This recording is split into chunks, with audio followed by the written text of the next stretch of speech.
What's up everybody? Welcome back to the Art of Crypto. I know I have been away for quite some time, but in this video, we're going to dive into a pretty interesting topic. So at the moment, I am sure a lot of you are familiar with this upcoming event called the ETH Shanghai upgrade, and that is going to be happening sometime during April. The ETH Shanghai upgrade, for those of you who don't know, is an event where about 17.6 million ETH tokens are going to be unlocked on pretty much the same day. But there is a catch to it. So in this video, I'm going to explain whether or not $3 billion of ETH being unlocked is going to dump the price action of ETH. But honestly, the answer to that question is going to surprise you. In this video, we're going to get into the price action of Ethereum as well to give you the exact steps on how you can take advantage of, the movements that are going to be happening over the next 1 to 3 months in order to make money for yourself. So let's dive right into it. The first thing we need to start with is what the hell is this Shanghai upgrade? So basically this is known as a hard fork. And the last major ETH hard fork was actually the London hard fork. Right now, this is the Shanghai hard fork. So this will be the first time since people began staking their ETH back in 2020 to actually take profit on their ETH. However, there is a catch to this, which is what I'm here to tell you, is that not all the ETH is actually going to be able to be sold at the exact same time. In fact, there's going to be sort of like a queue where it will usually take people between 35 to up to 100 days, sometimes more, in order to just, get in the queue for them to withdraw their ETH. So the fact that there is going to be about $3 billion worth of ETH getting unlocked on pretty much the same day is going to be much more of a sell the rumor, buy the news sort of situation, whereby the actual tokenomics of the unlock is not actually going to play a huge factor in the ETH price action, but the sentiment of investors and traders are going to play a much bigger role in dumping the price and pumping the price.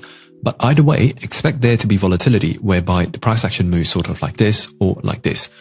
Expect these kinds of V-shaped movements on the day itself or in the days heading up to it. But that's not what we want to talk about. I promised you earlier that I will give you the exact information that you need to know over the next 1 to 3 months in order to be able to profit from this current situation. And to do that, we're going to need to start off on the weekly chart where we can get a clear big picture overview of what is about to happen. Now, this is a piece of advice for all of you traders out there, which is, I assume, most of you. Whenever you're starting off any kind of an analysis, make sure you start off on the higher time frame first, because you want to identify.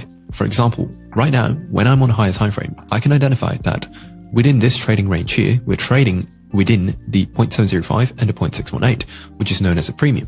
Whenever the price starts trading in a premium, that's where the market makers look to sell the asset back into a discount, right? Which is anything below the 0.5 so that they can stock up more of the asset before pumping the price up. This is also one of the reasons why triangle patterns or, these chart patterns tend to form. It's basically just, price expands, right? There's the trading range. It comes back to, say, the 0.705 and it expands to the 0.705, comes to the 0.705, right? And then you have your triangle and then it breaks out, or that's what retail traders like to call it. But this is the mechanism behind exactly how that works. So at the moment, ETH has just went to the 705, which is known as the optimal trade entry by ICT. And that is actually a very significant level where it got rejected from. So now the key is to figure out where is going to be the bottom. And I'll tell you straight up right now that I expect ETH to at least go within this fair value gap here, right? This whole block here is a fair value gap. And what I'm going to do is I'm going to draw a little fib on this and mark out the 0.5 of the fair value gap. In many situations where you get an aggressive move, upwards or downwards, you will find that fair value gaps tend to be, areas where you can find or snipe bottoms and tops. And for now, I'm going to mark out this level, which is around 1400. So am I saying that Ethereum has a very good chance of going back to 1400? I think so. But at the very least, right? At the very least, now that we have like a big picture overview, we understand that on the macro scale, we are in a premium. We're expecting some kind of a retracement back into a discount before the next move up. Whether the price is going to come down to $1,000 and below, or if the price is actually going to go to 2,400, that all depends on macro conditions, which I will get into later. But for now that we understand where we are in the immediate, big picture overview, we can now plan out our detailed, course of action. And to do that, I'm going to zoom in, right? Once you start on the higher time frame, you zoom in afterwards. But on the daily chart, it does not appear that there is an area of value that we can take advantage of right within this area. However, there are a couple of levels that we can see if we zoom in to the 4-hourly chart. And in this case, it is going to be this swing low or relatively equal lows here, where you have one low there and another low there, which happens to coincide with this area. And this is also an area where market makers have actually previously consolidated the price for a very short time before taking, the price up exponentially higher. And because of that, there are footprints basically that the market makers have active positions over here, and that they would be looking to close out their losing positions over here before, bringing price higher.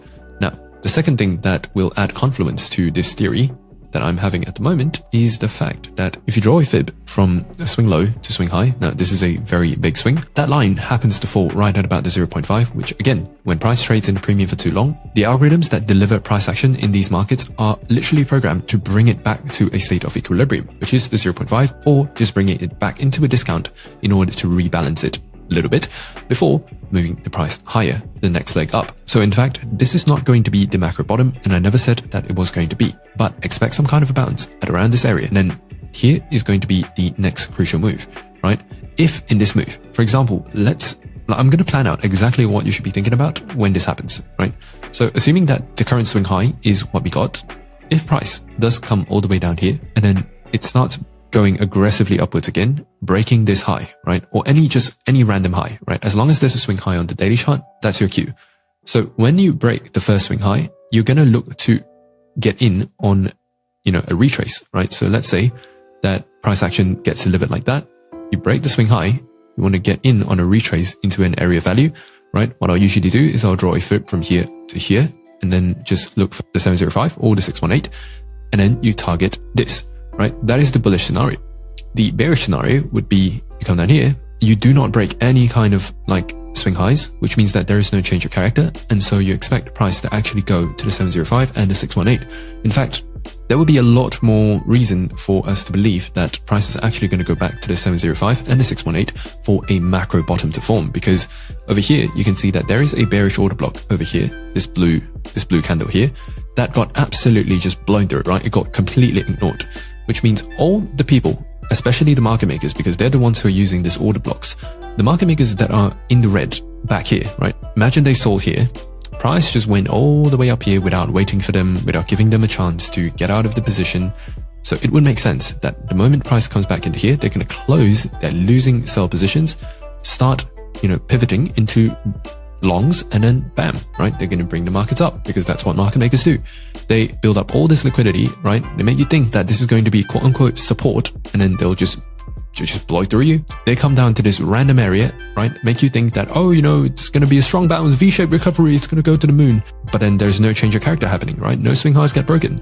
And so they bring it back low again, where they mitigate their positions, they mitigate their losses before really actually bringing it back up.